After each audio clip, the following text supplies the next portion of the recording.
Good afternoon or evening. Lovely to see you all today. Hey, I love that stretch. We are in the final week of the lead up to Sinai, receiving Torah. And a number of people are already on vacation, I think, for the summer. And so I welcome also those who are going to be watching this recording, as well as you all who are here in real time. And we're going to, so we are in the week of Malchut Shekhinah. We're in the final week, 7th week of the count of the Omer for this year. And we are in the day of Netzach Sheba Malchut Shekhinah, the 46th day of the counting of the Omer, which makes 6 weeks and 4 days of the Omer. So we're going to start with a Shekhinah chant. Some of you have already done this with me this week in other venues, but we're going to, I'll bring up the words for us.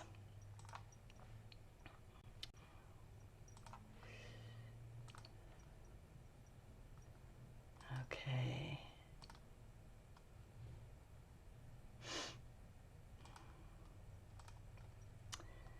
So, Shiviti Shekhinah Lenegdi Tamid. Maybe this is all we have to do from now on. I don't know our final instruction here, but from Psalm 16:8, Shiviti, I put Shekhinah, the divine presence, in front of my face, before me, opposite me, Tamid, always. And this is the melody, Rabbi Shefa Gold's melody from many years ago when I first discovered Jewish Renewal back in the 1990s. I learned this melody. So as you hear it, please join me. Shiviti Shekhinah Lenegdi Tamid. Just to pause to let Dorothy come in, which I cannot do. I'm sorry, I'm going to have to escape this. There we go. Okay, starting again. Welcoming those who have just arrived. We are chanting Shiviti Shekhinah Lenegdi Tamid in honor of this week of divine presence of Malchut Shekhinah that we are in the middle of. Shiviti Shekhinah Lenegdi Tamid. Shiviti Shekhinah Lenegdi Tamid. Shiviti Shekhinah Lenegdi Tamid. Shiviti Shekhinah. Shiviti Shekhinah Lenegdi Tamid. Shiviti Shekhinah Lenegdi Tamid. Shiviti Shekhinah Lenegdi Tamid. Shiviti Shekhinah. Shiviti Shekhinah Lenegdi Tamid. Shiviti Shekhinah Lenegdi Tamid. Shiviti Shekhinah Lenegdi Tamid. Ay la la la la Shiviti Shekhinah. Ay ay ay ay ay ay ay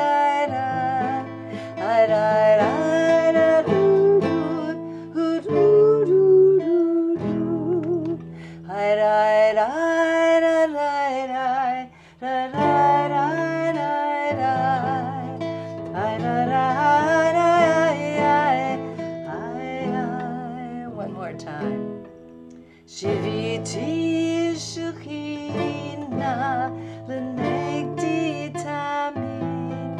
Shiviti Shekhinah L'negdi Tamid. Shiviti Shekhinah L'negdi Tamid. Shiviti Shekhinah.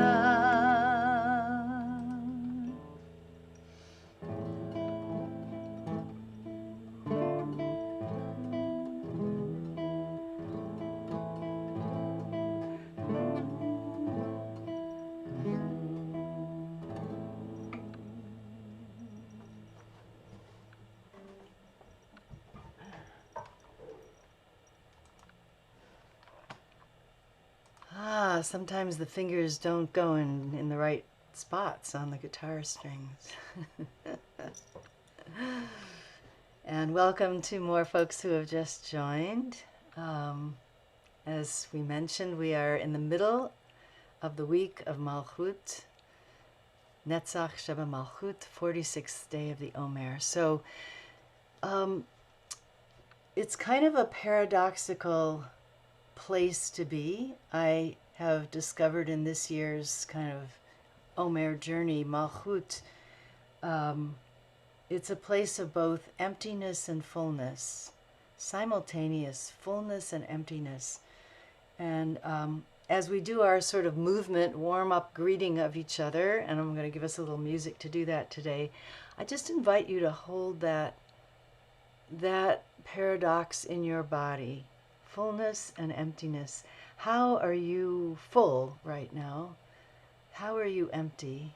How do those two seemingly different spaces twine, weave, dance, move, struggle with one another inside you? Fullness, emptiness. And we are at the bottom of the tree in some ways, but we're also back to the top. We'll see later, a little bit later, that we are at the base of our pelvis, but we're also at the mouth. So let me give us a little bit of music, and the invitation is to find your way with your own fullness and emptiness, and as you are able to share your awareness, some awareness with the screen, and maybe find yourself inspired or perspired or aspired with somebody else's movement, and we'll connect that way. So just put on a little bit of sound for us.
So as you feel what's going on with your inner space and catch your breath if you've been moving, just invite you to see what words, what phrases bubble to the surface. Where do you find yourself in this middle of this last week of this Omer period that feels like years ago that it began? To me, Passover feels like years ago somehow. 6.5 weeks. Where are you? And if you're able to write something in the chat just to share with us, how are you empty? How are you full?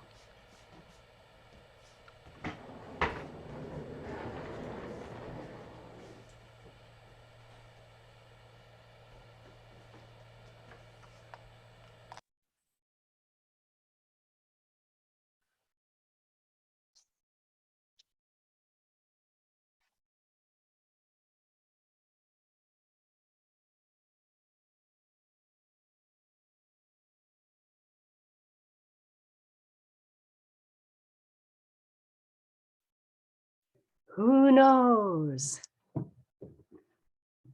Yeah, who knows?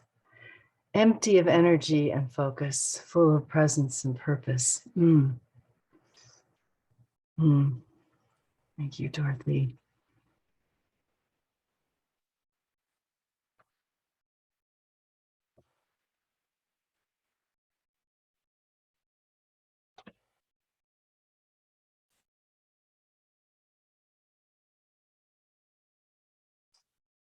Cassandra, every time I follow the thread of emptiness, I wind up back at fullness. I can't tell them apart while I'm dancing. I kind of resonate with that myself. And I feel like I shake the energy out and then it wells up again somehow from somewhere else. And the more I let go, the more I'm filled up.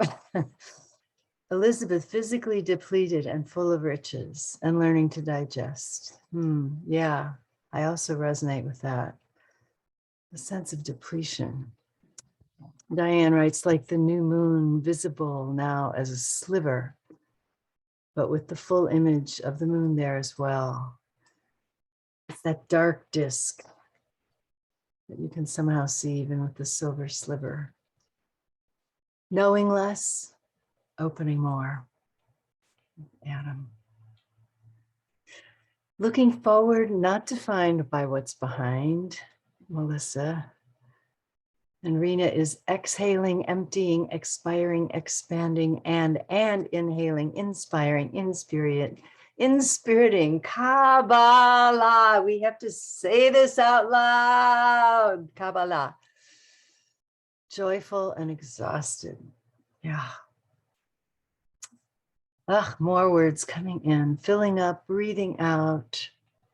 There is more room to fill up again, to empty yet again. And the cycle of it, yeah, the cycle of it goes on. Miriam, too full, but can empty anytime. That's a good thing to be able to do when you need to, when you need to. Let's take a breath. I want to share just a few words that came through me about this Malchut, a few teachings. We'll look at the qualities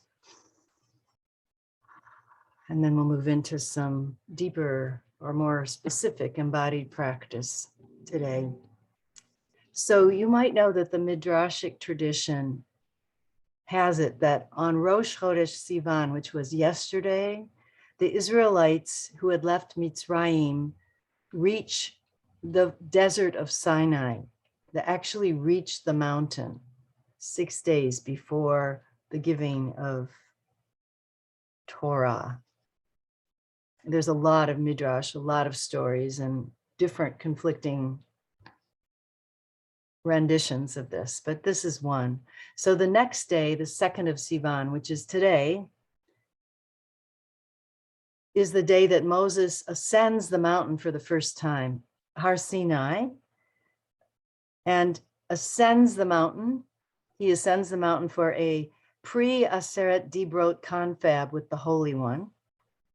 Some say that it was when he wrote all the parts of the Torah that precede the people's arrival at Mount Sinai. So the book of Genesis, basically.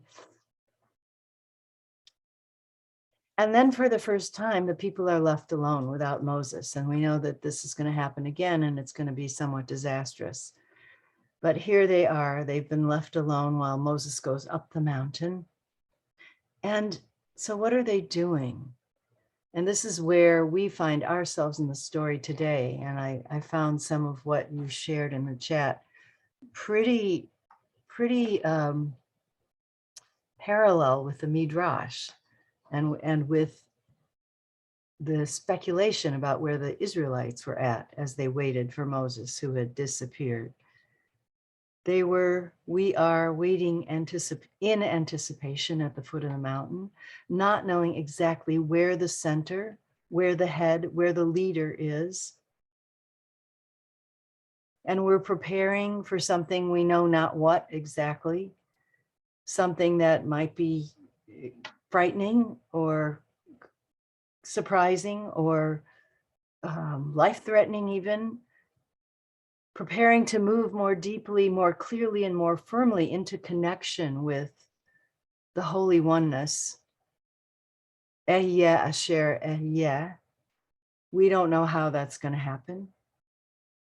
Perhaps we're on the way to growing into our own authority in some deeper way, our own leadership, our own wisdom. Maybe we're preparing to meet some aspect of the divine that has been behind the curtain all this time, or hidden in the cloud and the pillar of fire and the cloud and the strong arm that somehow got us out of bondage. So here's one idea about empty and full. In Malchut, we are both empty and full. Empty in the sense that nothing is inhibiting. There's nothing in the way of the flow from beyond or above or from the tree that we've been exploring all these other weeks up till now. Nothing inhibiting the flow all the way from the river of Chesed through our beingness, through all the Sfirot and down through Malchut or out through Malchut. And full in the sense that Malchut Shechina receives from all the other Sfirot, channeled through Yesod, where we were last week, receives it and alchemically mixes all of the polarities, all the seeming opposites from the entire tree of life. So this openness for the flow to pass through and this fullness with everything that is passing through. Amazing. In Malchut, we become an ambassador for the divine in the world of solidity and manifestation. How can we witness the invisible and be a messenger of the unmanifest, the unconditioned, a shaliach for all of these energies in a very solid and all too often hard, opaque, painful, distressing, what we call reality. Olam hazeh, this world. So I see the practice of the Omer filtered through the different lenses of all the different Sefirot as a detailed curriculum that prepares us for just this very mission that we are coming into in this week and at Shavuot, preparing us in the way that a spiritual development curriculum prepares us. And it's a curriculum that we return to, that we can return to over and over, to work our way through, to refresh and renew our awareness, to strengthen our spiritual chops, to notice what's been missing, to notice where we're out of balance. And that's the gift of this practice, which some different teachers have extended throughout the year and do in different ways at different times of the year. I never have done that. I just find it really potent to do it at this time of year, and then to trust that as I move on to other practices and other seasons, that this is growing in me. I don't have to keep keep doing it. And it's a curriculum that I can come back to. I will come back to next year. The direction of Malchut. So we've been talking about spatial directions, Tiferet East and Gevurah North, Chesed South. The direction of Malchut is center, not a static center. So I really want to challenge us today to think about what center is also for you. What is center for you? And for me, certainly not a place or a spot or anything I could put my finger on, but a dynamic process of ever realigning, a moving center. Some of the words that you all put in the chat: open, receptive, flowing, mobile, ever releasing, realigning, somehow dancing through all the named midot, all their permutations, and also other unnamed qualities or different nuances that we discover along the way, different flavors, different mixtures, spicinesses that we grow to trust this somehow ever loving, ever living, ever giving center of the cosmos that is both somehow us in us and not us. Ever-flowing source of existence, Ein Sof, the infinite, out of which our individual beingness is spun.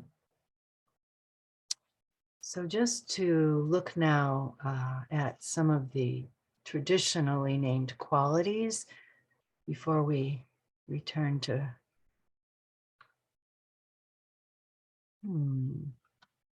where did they go?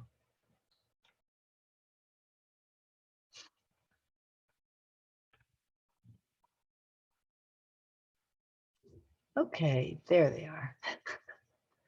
Too many things on the screen.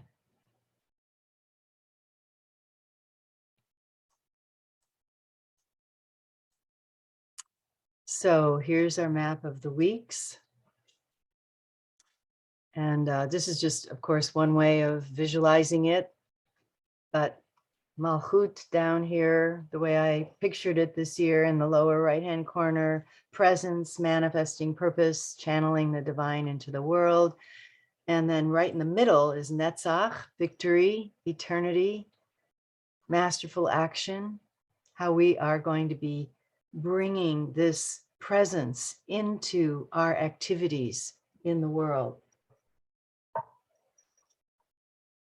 And then we have all the various qualities that we've been looking at. The Hebrew roots for the two names, Melech, Shachan, so sovereignty, kingship, kingdom, Melech, king, Shachan is to dwell, indwelling presence. When you add up all the letters together of these two Hebrew roots, you get the number 1. The gematria is 1. So somehow all of this begins with 1 and it splits into infinite variety, and yet we return over and over again to 1. Qualities of emptiness, receptiveness. We've spoken about silence, awareness, consciousness, deeper will, and prayer. Prayer is comes forward because, as you see, the body parts for Malchut are both perineal body, which we're going to look at anatomically in a moment, base of the pelvis. That, at least that's for me. Not everyone places these in the same place, but that's where I experience this. And the mouth. So these places of perineal body, the center of the perineum, where birthing happens, where babies actually come out into the world from womb spaces, where creative birthing happens from pelvic spaces, from yesod centers, where seed comes out that creates new forms, and the mouth that speaks, the mouth where we connect the divine kiss, but also the words of prayer that connect us with this holy oneness. Element fire. So we're moving more into that spiritual fiery place of, we've been in a, in a water cycle, but this is the fire of spirit that fills up and enlivens and enlightens, the fire of consciousness. But in the water cycle, we're in the forest and the garden. We've gone from the river through all the phases of the water, ocean, evaporation, clouds, wind, rain pouring, storms, rain pouring down, earth moist, seeding, and then the growth of the forest and the garden. Body fluids, I've never really thought about this in relation to Malchut until this year, but I want to say, and of course you may have different associations that come forward for you. I want to say amniotic fluid, which we all have a direct experience of having been in it.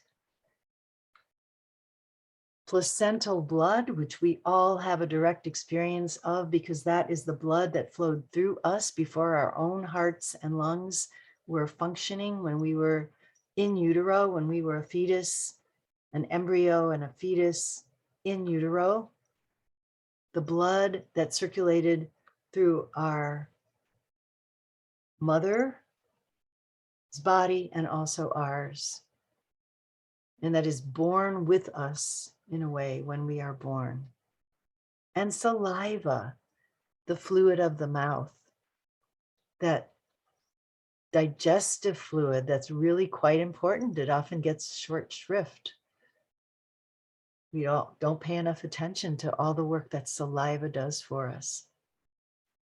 So direction center, the color is black, containing all the colors, all of the colors of the rainbow in black. The sound, silence, and the archetypal exemplars, King David and Queen Esther, both monarchs, each of whom had to do a lot of growing to become a sovereign, to become a leader. It wasn't at all evident in the beginning of each of their stories that they would have what it takes to lead, to channel, to connect to the divine, to hold space for a lot of people. So they grew into their malchut, and there, of course, could be other exemplars from our spiritual traditions and also in our lives and our own mentors and leaders.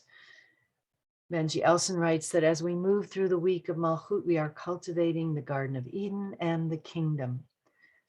And he has taught many times throughout his book of the Dance of the Omer that there is no melech, there's no sovereign or malka, there's no queen or king or leader without a people. It's the people who place their trust in the leader. And so as we step into kingdom, it's really about the energy of all of the people, all of our people who need us in whatever capacity that we offer up our own leadership. We step into manifestation and leadership, into prayer and transmission, into presence and consciousness, into language and silence. All of these seeming opposites, you could say, or qualities that seem to be opposed, but somehow they're needed for the fullness and the emptiness to be in balance. Pause, higher will, emptiness and fullness, nothingness and royalty.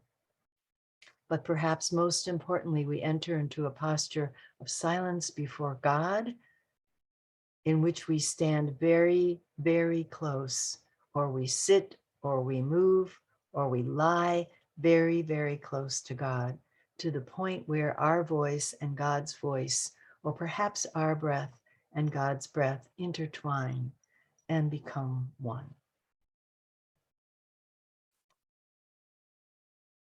So we're going to look just for a moment at the body before we move into the practices. So bear with me and share the anatomy with you.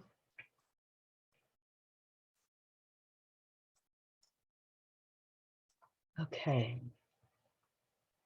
So I want to show you the perineal body in case you don't have a sense of where this might be. So here is our friendly skeleton with a few muscles. And we're zooming in on the pelvic floor. And this happens to be a female model. And I'm going to just click on this little band of tissue, which is the perineal body. Now, medically, this is seen as a central tendinous point, tendon place where kind of muscular tissue comes together. But my teacher, Bonnie Cohen, teaches this as a glandular center. And this is really, you could say, first chakra. So if I bring in a few more muscles, just so that you can see the relationship here with the pelvic floor. So this is the pelvic diaphragm, the different sheets of muscles that kind of hold our pelvis. And here, right in the center, is this perineal body. Let me just show you on a male model for a moment here. And so I have to take away some muscles here.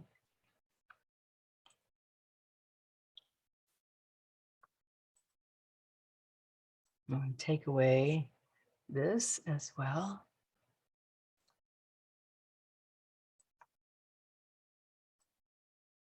Yeah, okay. Let's just bring the muscles back. There. So there's the perineal body. Whoops. Come on, honey. Come back. There we go. So just inviting you to find this place on yourself. Very powerful energy center in so many traditions. It's not the tip of our tail, which we often think about as being, the pelvic, the first chakra. It's right in the center.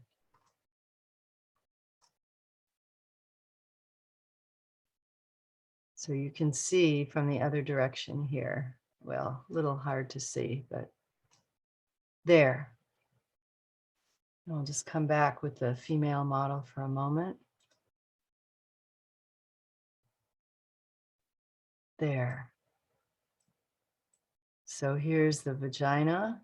Here's the anus, musculature surrounding the bladder. And this is right in the center. Just inviting you to breathe there. I'm going to stop the share.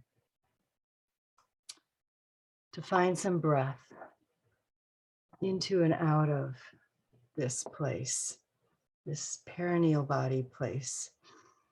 And then also we're going to wake up our mouths a little bit. So we have both centers, and just going to invite you to do two kinds of breathing. So just maybe you want to stretch your mouth, your face.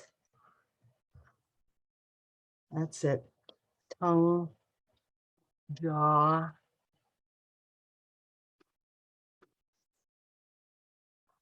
We're going to do two kinds of breath. So in yoga, this first kind of breath is called the breath of beauty. Breathing in through your mouth and then breathing all the way down to your perineal body on that in-breath, if you can imagine that. And then out through your nose, through the perineal body. And then breathing in through your nose. This is called the breath of healing, through your perineal body and out through your mouth. So two different kinds of breath cycles. In through the mouth, all the way down, and then out through your nose, through the perineal body, and then in through your nose, in the perineal body, all the way up to your mouth and out through your mouth. And just do a couple more of those cycles in your own breath rhythm, in through the mouth and down, out through the nose.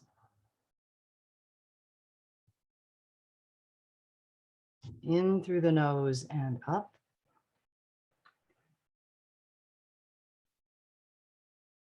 Out through the mouth. One more cycle.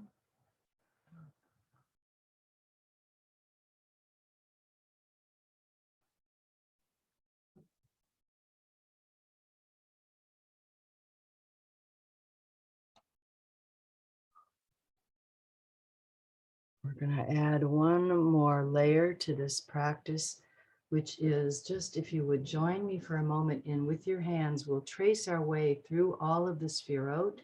So we're actually going to start with Keter overhead. Feel free to stand if that feels more present for you, or to sit.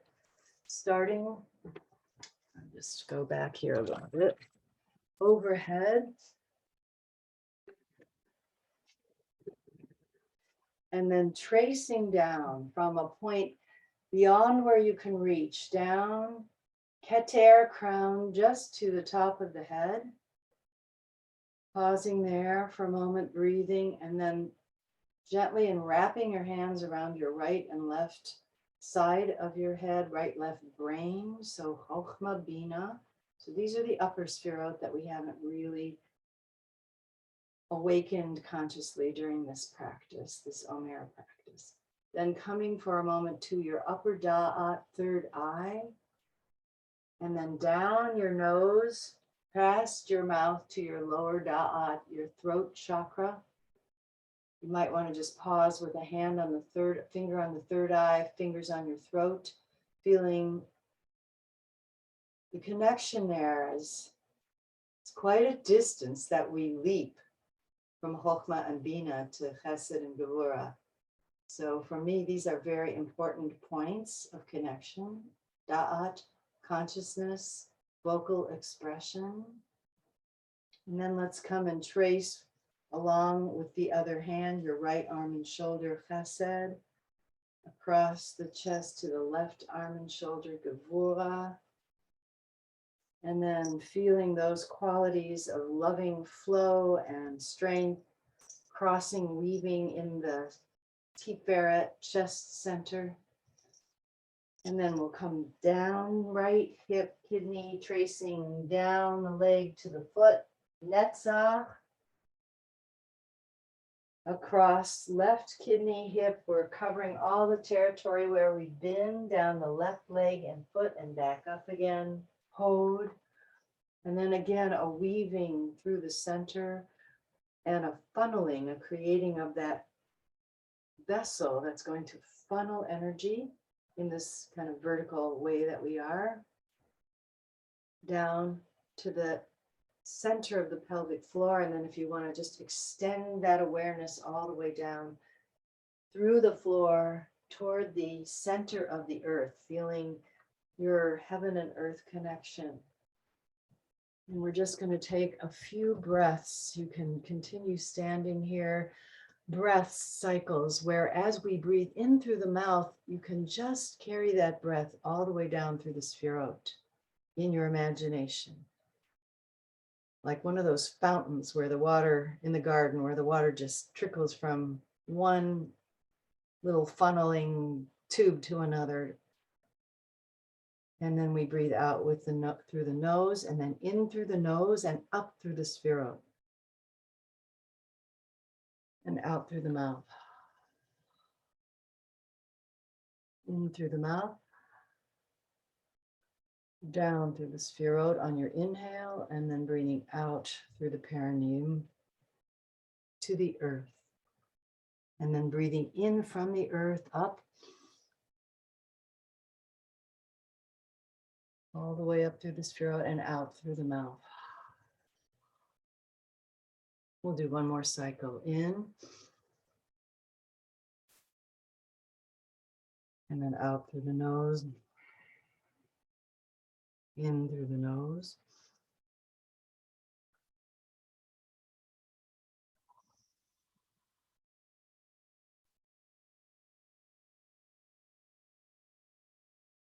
So feel free to stay standing if you wish, or to come back to sitting.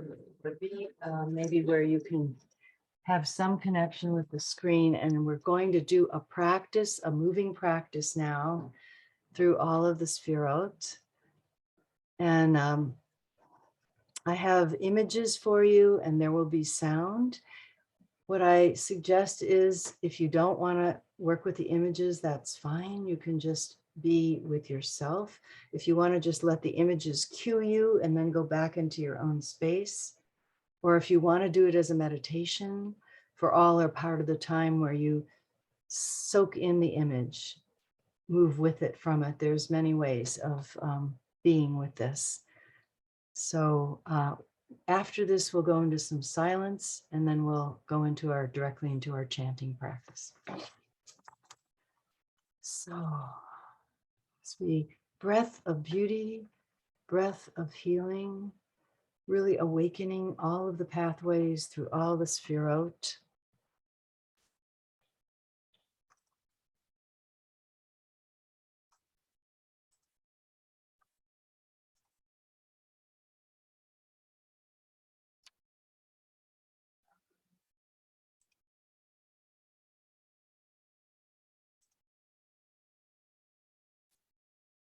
It'll take me a moment to get the sound and then to get to the right screen. So just hang on here.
Child I will always be.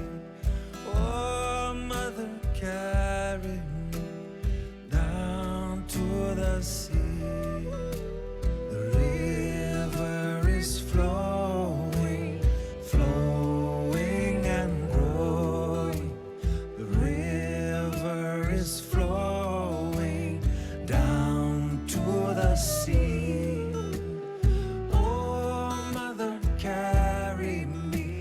Child I will always be. Oh, mother, carry me down to the sea. Jaya Gange Ma, Jaya Gange Ma, Jaya Gange Ma, Jaya Gange Ma, Jaya Gange Ma.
since ancient times, through our bodies and souls, to our hearts and minds. All our mothers have bathed in the river, grandmothers have bathed in the river. The children all drink from the river. Don't poison the rivers. Sing to the rivers. Pray to the rivers. Love in the rivers. Cleanse my soul at the river tonight. Cleanse your soul at the river, child. Cleanse my soul, soul, soul, soul, soul.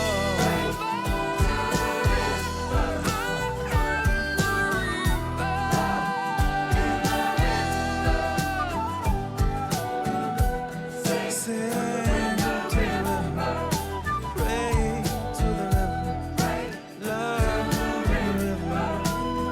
Your child I will always be. Oh, Mother Carrie.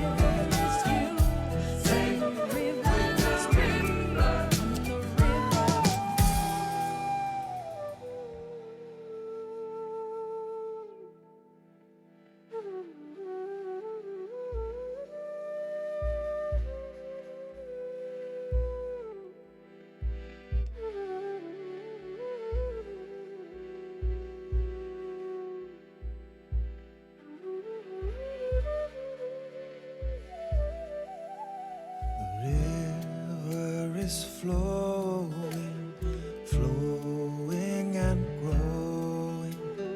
River is flowing down to the sea. Oh, Mother, carry me, your child I will always be. Oh, Mother, carry me down to the sea.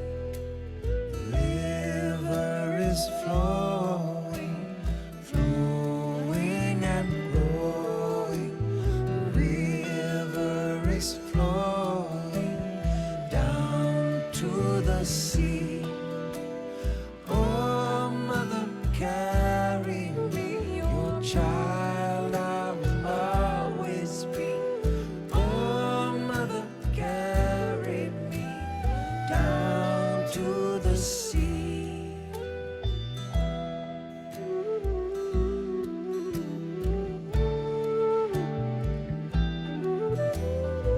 Om Shanti Om, Shanti Om, Shanti Om.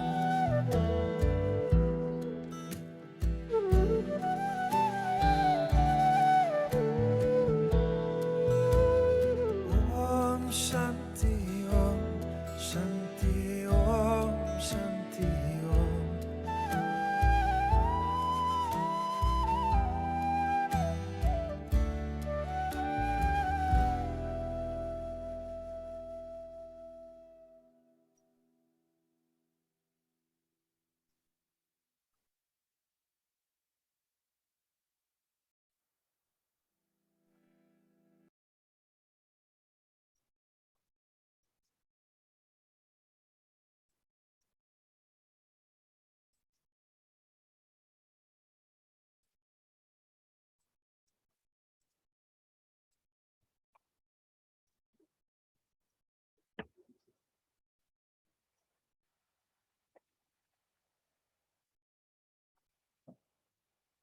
Take a moment to breathe with all the layers of this journey.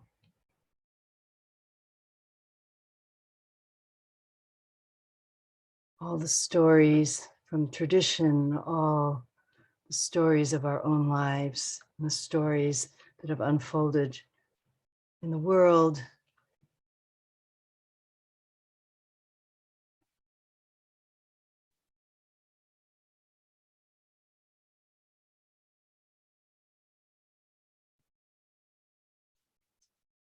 This quality of ongoingness, of willingness to begin again, of patience, which is somehow bound up in Netzach,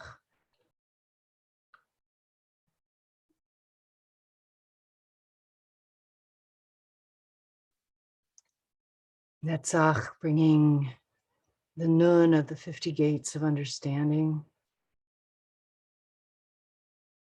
the aspiration of the tzaddik, of the one who dedicates their life to being a channel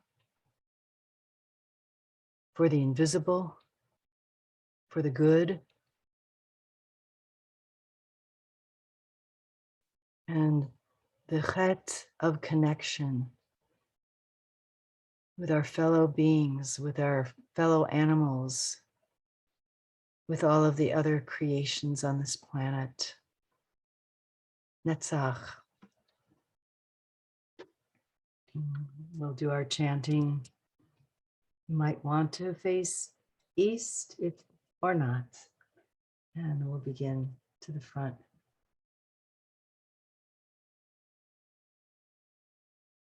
Netzach Sheva Malchut, Netzach Sheva Malchut, Netzach Sheva Malchut, Netzach Sheva Malchut, Netzach Sheva Malchut, Netzach Sheva Malchut, Netzach Sheva Malchut, Netzach Sheva Malchut, Netzach Sheva Malchut, Netzach Sheva Malchut, Netzach Sheva Malchut, Netzach Sheva Malchut, Netzach Sheva Malchut, Netzach Sheva Malchut, Netzach Sheva Malchut, Netzach Sheva Malchut, Netzach Sheva Malchut, Netzach Sheva Malchut. A breath. Hey Vav Hey Yud if you wish, Yud Hey Vav Hey on the breath. To the back. Netzach Sheva Malchut, Netzach Sheva Malchut, Netzach Sheva Malchut, Netzach Sheva Malchut, Netzach Sheva Malchut, Netzach Sheva Malchut, Netzach Sheva Malchut, Netzach Sheva Malchut, Netzach Sheva Malchut, Netzach Sheva Malchut, Netzach Sheva Malchut, Netzach Sheva Malchut, Netzach Sheva Malchut, Netzach Sheva Malchut, Netzach Sheva Malchut, Netzach Sheva Malchut, Netzach Sheva Malchut, Netzach Sheva Malchut. Breathe, center.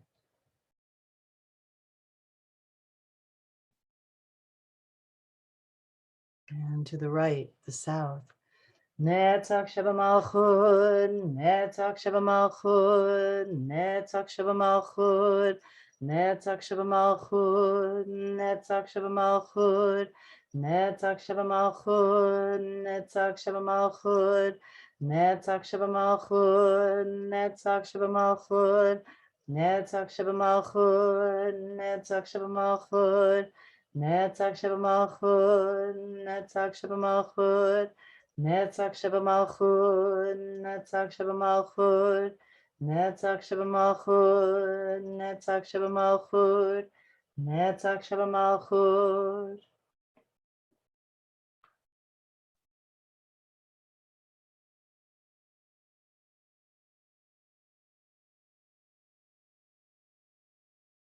And to the left, the north.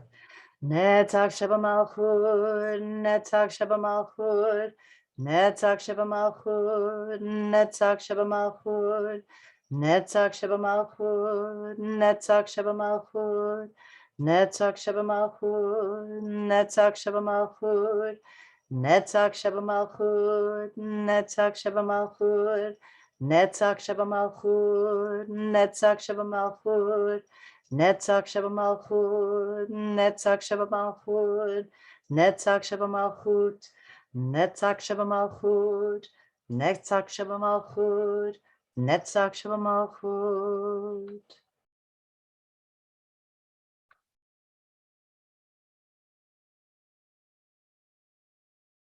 Filling, emptying, centering to the heavens. Netzach Sheva Malchut, Netzach Sheva Malchut, Netzach Sheva Malchut, Netzach Sheva Malchut, Netzach Sheva Malchut, Netzach Sheva Malchut, Netzach Sheva Malchut, Netzach Sheva Malchut, Netzach Sheva Malchut, Netzach Sheva Malchut, Netzach Sheva Malchut, Netzach Sheva Malchut, Netzach Sheva Malchut, Netzach Sheva Malchut, Netzach Sheva Malchut, Netzach Sheva Malchut, Netzach Sheva Malchut, Netzach Sheva Malchut.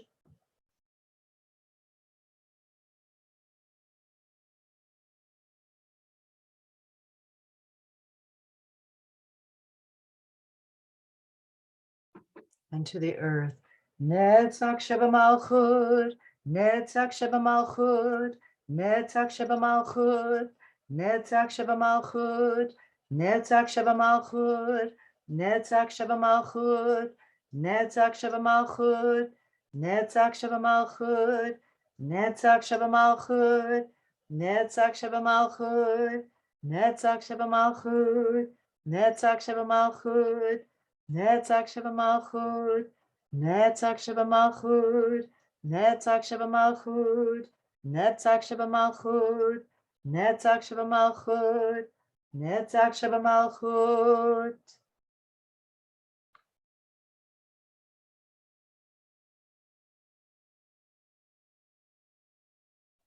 Moving up right through your core from the perineal body or all the way up from between your feet. Netzach Sheba Malchut, Netzach Sheba Malchut, Netzach Sheba Malchut, Netzach Sheba Malchut.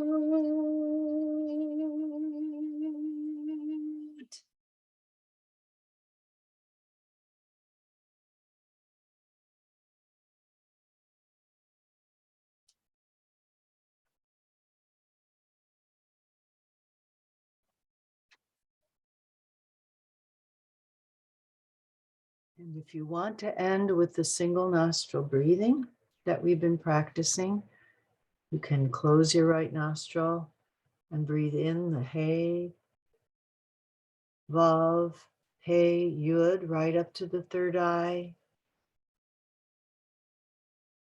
And change, close your right nostril, left nostril, breathe out through the right, Yud, Hey, Vav, Hey.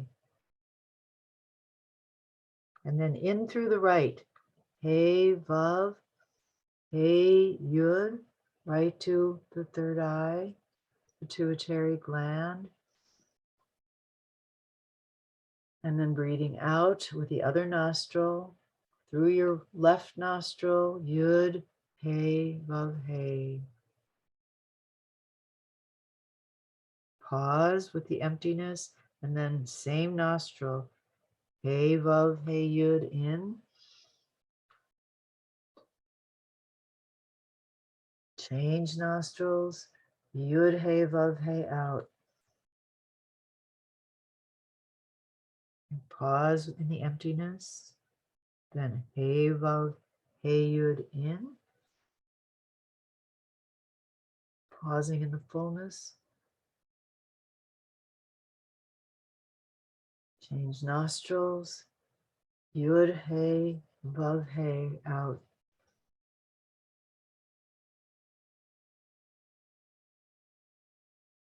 And then just breathing quietly and gently through both nostrils, feeling your whole body, mind, spirit just as you are.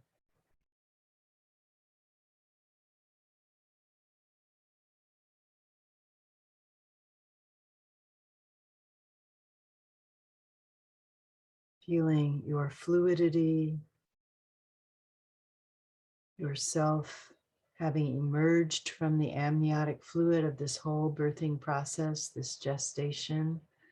We're not quite there, but we're almost there.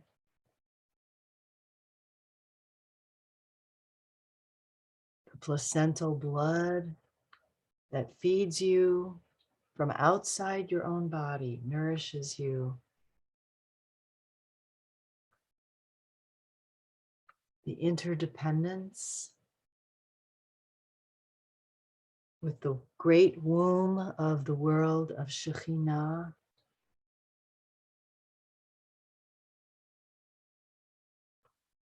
And then the saliva in your mouth, that gets you ready to taste all of it, the sweet and the bitter of the world, the tart and the sour.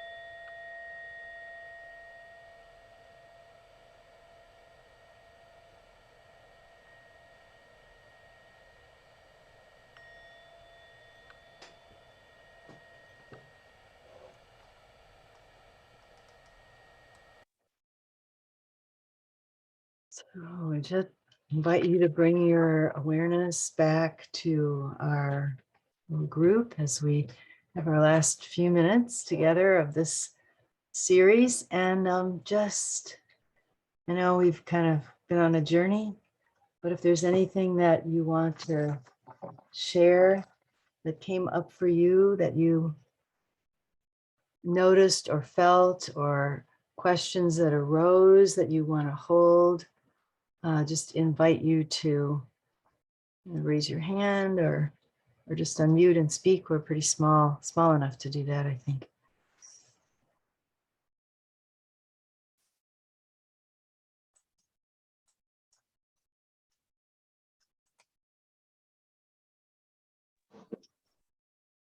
Feeling very grateful to you, Diane, for guiding us on the journey, and for everyone on the call. I feel the connection and it's very powerfully healing. Blessings. Thank you. Shalom. Shalom. Thank you, Rena. Thank you for that gratitude for all of us.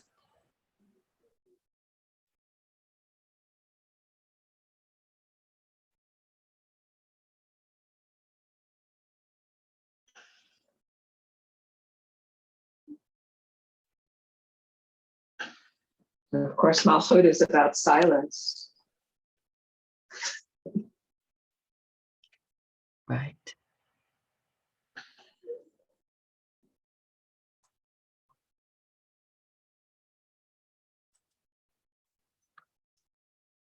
I see also in the chat, Miriam wrote gratitudes. And yeah, so something so precious about entering this field together.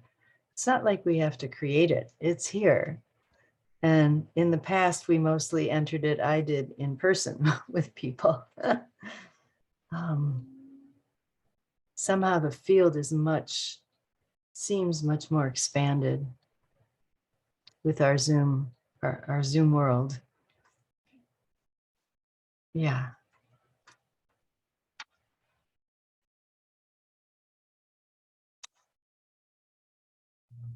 So I think what I'll do, I mean, we have a few minutes left, but I think what I'll do is read the poems that I was going to read to close with. And feel free to write in the chat, or if something comes to you. And then we'll close. And then if anyone would like to stay on for a few minutes and look at this breathing, the Yud-He Vav-He breathing, I will show you a little bit more anatomy, but I think we'll close as a group. And those who are really interested in understanding more about the nasal concha and the relationship with the pituitary gland, which is a powerful set of breathing practices that we can do.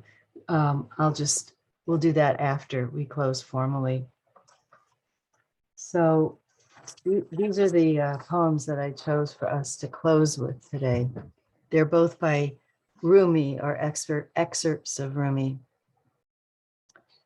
And this first one just felt so, gosh, thank God there's some humor here, but described how I've been feeling for the last maybe years, but definitely the last couple of weeks. It's called Chickpea to Cook.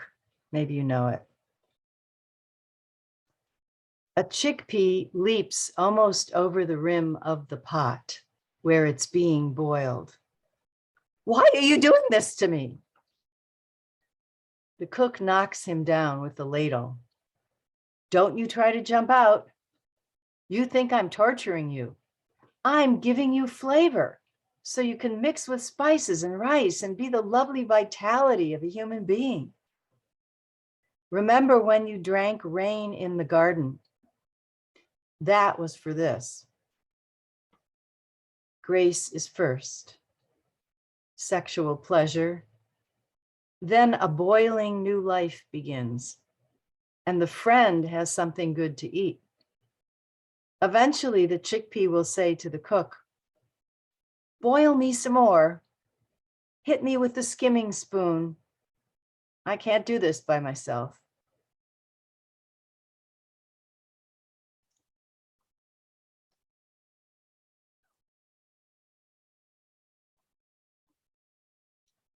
And this one is a gratitude excerpt.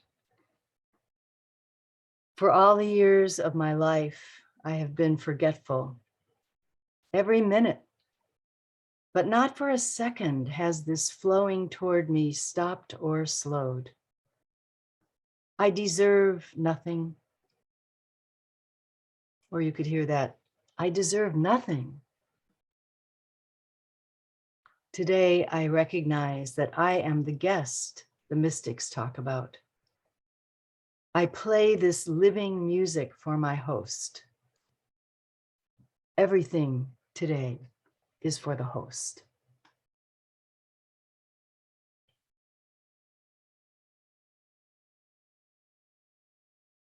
That kind of goes along with a prayer of a teaching of the Baal Shem Tov about prayer that Baal Shem Tov taught, never pray for ourselves, always pray for the Shekhinah.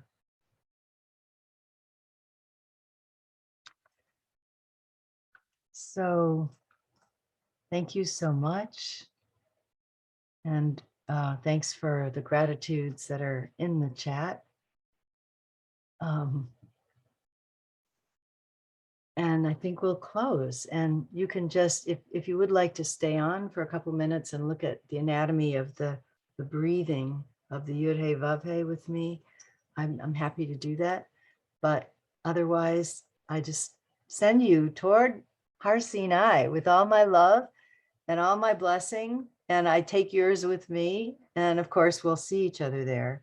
We'll see one another there on Saturday night, whether we're in the same Zoom room or not. So, and please do unmute and give your goodbyes to everyone. And then I'll just stay for a few minutes if anyone wants to. Bye, everyone. So lovely to meet you all and to experience this together. Blessings, everyone. Thank you Bye. for holding container, everyone. Gratitude. Shalom, shalom. Thank you. Thank you. Bye. Shalom, everyone. Adios. Everybody's here. Bye-bye. Thank you, Diane. Bye-bye. Bye, Sharon.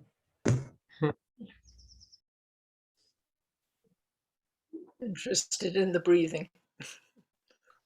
A few anatomy diehards are still here. So let me share I'll share with you the anatomy program again.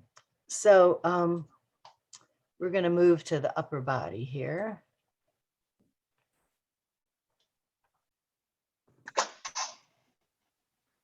Whoops, you're backwards. Okay. Listen. Okay. I'm just going to hide a few distracting things here.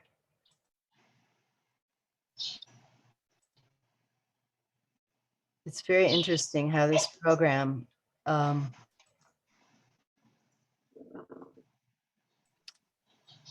there we go.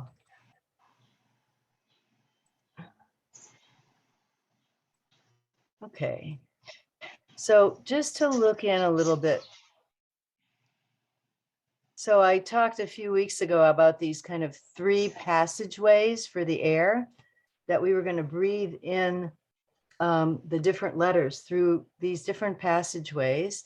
And in a moment, I'll just show you a cross section, but there are 3 on each side, 3 nasal concha. So these lower ones here, this one and this one, these are the lower nasal, they're called the inferior nasal concha, and they are actually bony passageways. Of course, they're covered with soft tissue and mucosa, but just so you can see the passageways, and they are independent bones. But then the upper 2 passageways are both part of this very important bone, the ethmoid bone, which is kind of what my teacher calls the keystone of the face, but it's also a cranial bone. So first, let me just show you in situ from the side view, these passageways. So you can see a little bit better. This is the lower nasal concha here. And this is an independent bone. And then you have these passageways up here, this one and this one, which are the middle and the upper nasal concha. I think you can see they're open spaces that go, they aim toward the cavity behind the nose. So that's called the pharynx. I think everybody, if you mute, it'll make it a little easier. So I'm going to just show you this bone by itself now, because it's a fascinating bone. It looks almost like a space creature. So this in the middle is the nasal septum. So that's what divides the right and left nostrils. And then I'll just show you, these are the middle and upper concha that you can see these sporilic, almost, they're called concha because they're like shells, the shape of them, that the air goes through and toward the space behind the nose, which is called the nasopharynx. And then these are sinuses up here.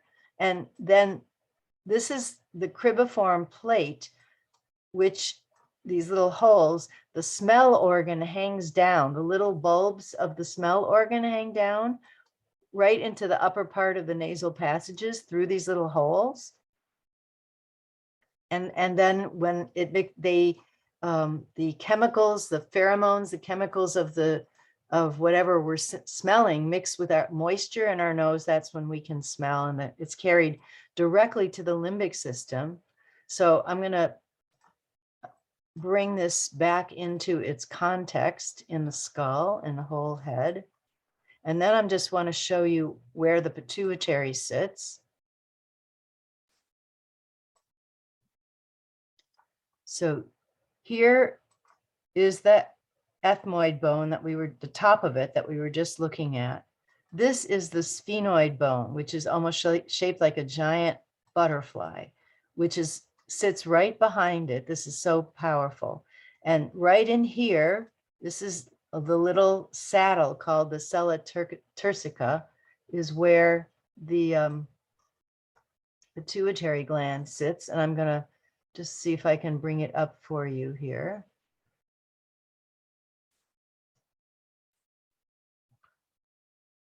So that is our third eye, what we often call the third eye. And you can see how far back it is, how deep it is in the head. So this is the bridge of the nose here. And then this is where the pituitary sits right behind it. And you can see that this gland is directly attached on a stalk to our limbic system, our emotional brain. And so when we're doing this breathing practice, the idea is that we're breathing in through the lower nasal concha, the middle nasal concha, the upper nasal concha. I'll just get rid of this for a moment. These are the nasal bones. Whoops.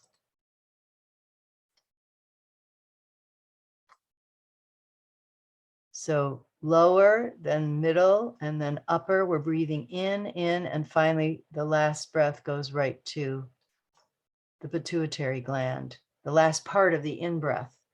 And then we breathe out from here, and then from the upper, from the middle, and from the lower. And it's obviously not exactly what we're doing. It's an image, but we're doing, a 4-part in-breath and a 4-part out-breath. And it incredibly awakens our consciousness to breathe in anytime when you're breathing just to the bridge of the nose. But this is a much more specific set of images. So let me come back and see how are there questions about that? Could you have begin to get a sense of the depth of your own head? And so lower, middle, upper, and it's all heading back this way, and then third eye, where the two, the in-breath and the out-breath sort of meet right at the third eye. And I've been experimenting with different orders of the letters of the divine name.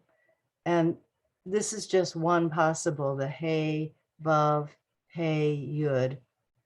And then I've been experimenting either with Yud, Hey, Vav, Hey, or also on this Hey, Vav, Hey, Yud on the exhale. And I've just been playing with different orders for the letters and seeing what, but I actually image, as the letter comes in, I image it kind of going around behind my nose and down toward, around and behind, and then right like a laser to here. And then the exhale around behind, around behind, around behind. So any questions about that? It's incredible. I want to watch it about 100 times, and so I can see past what I don't know to what you're pointing to, because I'm on my phone right now. But Oh, it's just absolutely hugely significant that you're sharing with us. Yeah, and sometimes I don't want to be doing one nostril or the other. I want to do both. So I was doing Yud at the pituitary, and then Hey, and then Vav, and then Hey, mhm, and then Hey, Vav, Hey, Yud. mhm. But I love the whole thing, and I want to deepen more into it. Thank you. Yeah, thanks, Rachamana. Yeah, it takes a lot of, my teacher, Bonnie Cohen, just spent years, playing with bones and looking at models and bones and pictures. And that's what we do in the body mind centering work. And there's something that comes through as you embody the model or the diagram or the picture. It really connects your experience with your cognition. And it's like building bridges between what the body already knows just from being a body and then what we intellectually know and bring to consciousness. It's a really powerful process. So yeah. The Yeah. three-dimensionality of spinning it is just amazing to see it from the different angles at the same time. I mean, it totally gave me a different sense of that area. It's beautiful. You said spinning, and it's Yeah. just all spirillic. It's all, yeah. We talked about the blood being spun through the heart. Same thing with the air. Yeah. Mm. So Elizabeth and then Michelle.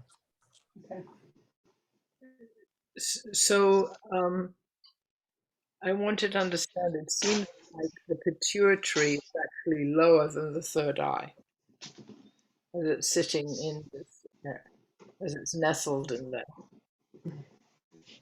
Yeah, I mean, we usually put the third eye a little bit higher, but you could, when we work with the glands, the touch point for the gland isn't always exactly opposite where the gland is. So you can work with it in whatever way feels the most potent for you. So this is actually a touch point for the pituitary, but the physical structure of the pituitary is, as you said, more directly behind the bridge of the nose, at least in that model. And of course, every person's body is different. The model is just a model. So in a way, the challenge is to go, where do you feel it? Yeah. Once you've sort of seen the, And the bones are so beautiful. Thank you for sharing them. Yeah. they They're are so beautifully constructed. Yeah. amazing. Who could have thunk about this all up? Yeah, Michelle. Before I ask questions, you mapped on your face how you did it, and then you said, and then I shoot up here. Would you do that mapping one more time with what you said about what you do? Yeah, the mapping it's hard to show it because I'm imagining the space behind my nose. Exactly. Exactly. Yeah, I have to kind of do this, but where it's really going is in the depth. So it's the hey, Hey, above, wow. hey, Hey, yud. thank you. Yeah. The, You had said at the end it shoots up. So when you're here and then it just shoots from this place there? Is that Well, what you? it shoots, it's not that far up as Elizabeth pointed out, but it goes to, it's actually shooting back. Okay. And Okay. Thank you. yeah, it's a Thank you. depth thing. But then of course the energy that it connects to is the energy of the brain moving upwards. So, but this is, you know, for me associated with dot, and this is also associated with dot. So I'm Okay. really, this is such a big leap, you know, in the body from right brain, left brain to right shoulder, left shoulder. Oh, what about all this? So I'm just finding this such a powerful, and there's a lot more to explore too. The head senses as well, the mouth, the eyes, the ears. The ears are actually, our hearing mechanism is in the bones of the temporal bone. And similar to what we just looked at, there's an amazing structure of these minute bones that live in a little shell-like, and it's not only our organ of hearing, but it's also our organ of spatial orientation. Balance. Yeah. So, or another course though. Please, that would be lovely. Thank you. Thank you, everybody. Lots of love and Hag Sameach. That's a myth. Thank you, teacher.